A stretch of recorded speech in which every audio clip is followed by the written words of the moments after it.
All right, let's dive into something a little unexpected today.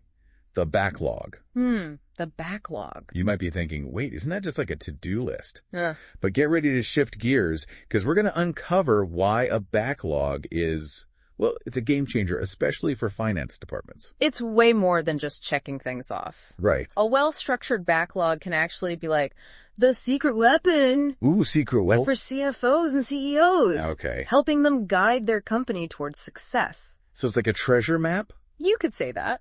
but instead of like buried gold, it's leading your finance team towards peak efficiency and really smart decision making. Exactly. But on the flip side, like a treasure map gone wrong, a mismanaged or even non-existent backlog, that can take you into some pretty dangerous territory. Oh, yeah. The risks are definitely real. So to start, let's define what we're actually talking about. What is this thing called a backlog? Okay, so our sources describe a backlog as, well, it's a prioritized list of tasks, requirements, features, even user stories that need to be addressed in a project. Okay, I'm hearing prioritized. That seems important. Gestión eficaz del backlog highlights this really well. It's more than just reacting to problems. You're actually aligning every single task with the company's big picture goals. Got it. So each item is actually contributing to the company's success. Right. Think about it. A CFO presents a strategic financial plan, but their team is just bogged down in a bunch of low priority tasks. Oh, all that disconnect. Yeah, I can see how that would be a problem. Lista de trabajo pendiente really emphasizes this. Lack of prioritization. That can lead a team to work on things that aren't really critical. And that impacts their efficiency, productivity, ultimately the bottom line. So for the finance team itself, that means burnout, frustration, feeling overwhelmed. Absolutely. And que la gestión de backlog really goes deep on the risks here. Scope creep, projects that just blow up, Yeah. exceeding budgets, missing deadlines, overcommitment, promising more than you can actually deliver, Yeah. and then unclear task definition, just wasting time and resources. It sounds like wandering through a maze in the dark. Exactly. I mean, our sources actually use a real-world example from an app development project. They had a major financial disaster. Oh, yeah, this one's interesting. The development team just kept adding new features. They didn't consider the value, didn't think about the team's capacity. Lista de trabajo pendiente explains how it caused huge delays. Wow. Went way over budget, and the product didn't even meet the original goal. So a well-defined backlog would force them to focus on what actually mattered. Exactly. You gotta prioritize. So it's not just listing tasks. It's about strategically aligning them with the company's objectives, making sure everyone is working together towards a shared vision. Exactly. So, now, you might be wondering, how does this work in a finance department? Yeah. How do you keep this backlog from becoming like another overwhelming document? That's where the idea of backlog refinement comes in. Okay. Backlog refinement. Gestión eficaz del backlog really goes deep on this. It's about consistently reviewing and updating the backlog.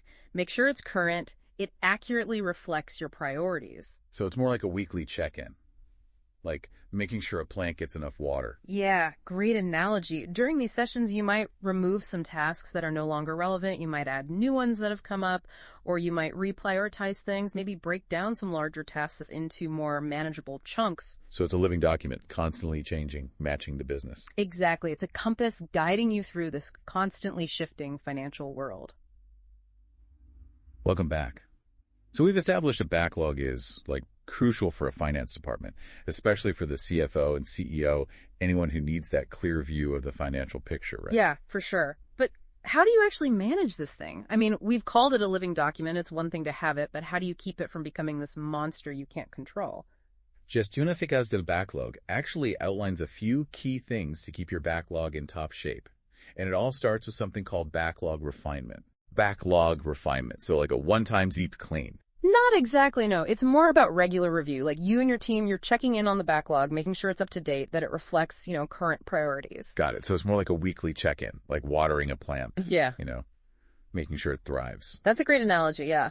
So during these sessions, you might remove tasks that aren't relevant anymore. Okay. You might add new ones or reprioritize things based on new info. You can even break down some bigger tasks into smaller chunks. Okay, that makes sense. Bite-sized pieces, definitely easier to handle than a whole elephant, right? Right. But let's say you've got a big list of tasks, even after breaking them down. Right. How do you decide what goes first, especially with things changing so fast in finance? Well, there are a few tried and true methods that can really help you prioritize effectively. Gestion efficace del backlog dives into one of them. The Moscow method. The Moscow method. Sounds like a secret financial code. Haha, not quite. It stands for must have, should have, could have, and won't have. It's basically a way to categorize your backlog items based on like their importance and their urgency. So you're putting those tasks into different buckets based on how crucial they are to, the project's success and the company's goals. Exactly. Another handy technique is the value versus effort matrix. This is a visual tool where you plot each task on a grid. You're looking at the estimated value and the effort it takes to complete it. So you can quickly see which tasks give you the most bang for your buck. Talk about maximizing impact. But things change quickly, especially in finance. How do you deal with, those shifts in priorities, the things you can't always predict? Flexibility is key. Lista de trabajo pendiente is very clear on that. A backlog is never set in stone. It has to be adaptable. You've got to be able to adjust those priorities based on new information, maybe market changes. Right. So that's where the living document idea really comes in. It's not static. It's a tool that changes as your business does. Exactly. But even with the best organized backlog, it's all for nothing if you don't have everyone on the same page. Right. Communication, that's vital for any team. Absolutely. ¿Qué es la gestión de backlog? Really stresses this. You need clear, consistent communication. Everyone, from the CFO to the individual team members, everyone has to understand what the priorities are, the reasoning behind them, and any changes that come up. So transparency is key. You don't want people working in silos, pursuing their own goals. Exactly. You can use tools, visualization tools, regular team meetings, clear documentation. All those things help to create that shared understanding. Now, we've been talking about the benefits of a well-managed backlog, but we should also talk about some potential challenges. Right. Let's get real. There are always challenges. What kind of roadblocks should people be aware of? A common one is actually something we touched on earlier. Scope creep.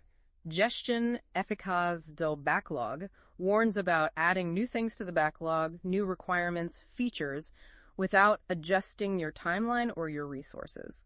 That can really derail a project and bust your budget. Yeah, it's like that to-do list that never ends, just keeps growing. Exactly. So you have to have a clear process for evaluating those new requests and incorporating them into the backlog, without affecting the existing priorities.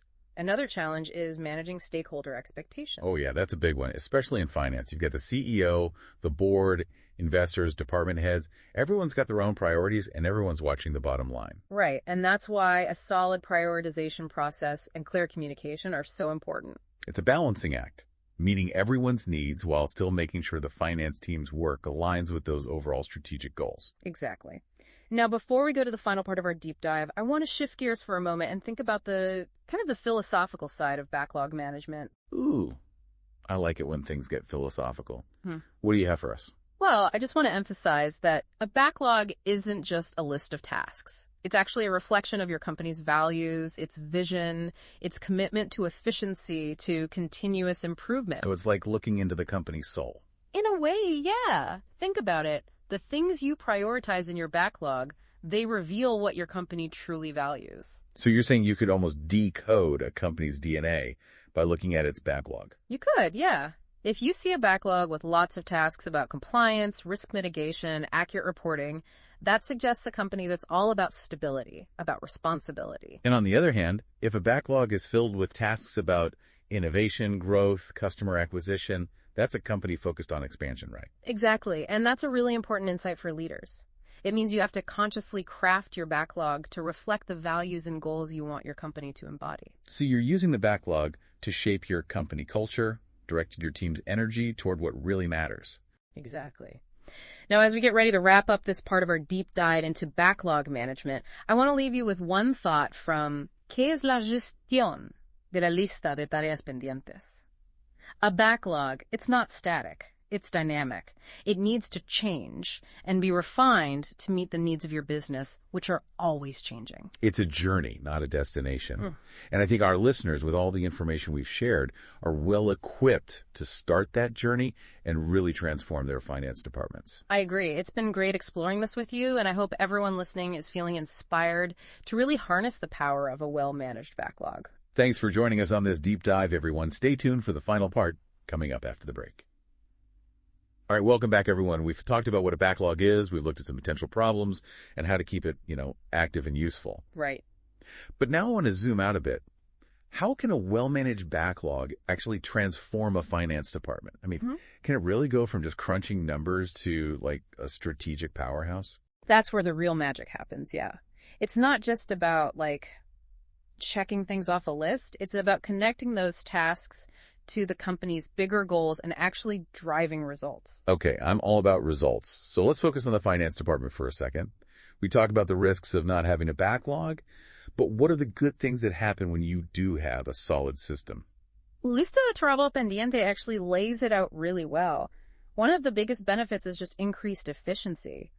When your team has a clear, prioritized list, they can focus on the most important stuff first. So no more wasting time on low-impact tasks, no more scrambling to meet deadlines. Exactly. You're working smarter, not harder. Okay, I like that. And that increased efficiency can often lead to cost savings. Now you're speaking my language. How exactly does a backlog help with the bottom line? It's all about how you allocate your resources. Que la gestión de backlog explains this really well. When you're working on the right things at the right time, you're much less likely to have those, project overruns, costly rework, delays, all that. So a backlog isn't just for productivity, it's a financial tool too. It helps you make the most of your money. Right.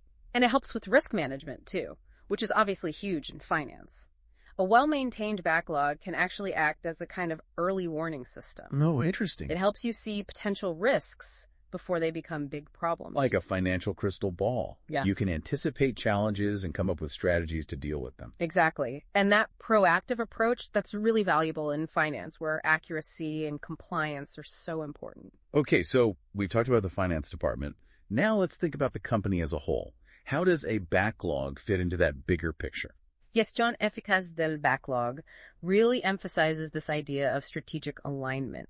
It's about making sure the finance department is directly contributing to the company's goals, its vision. So it's not just about finance doing its own thing, it's about being a real partner to the business. Exactly.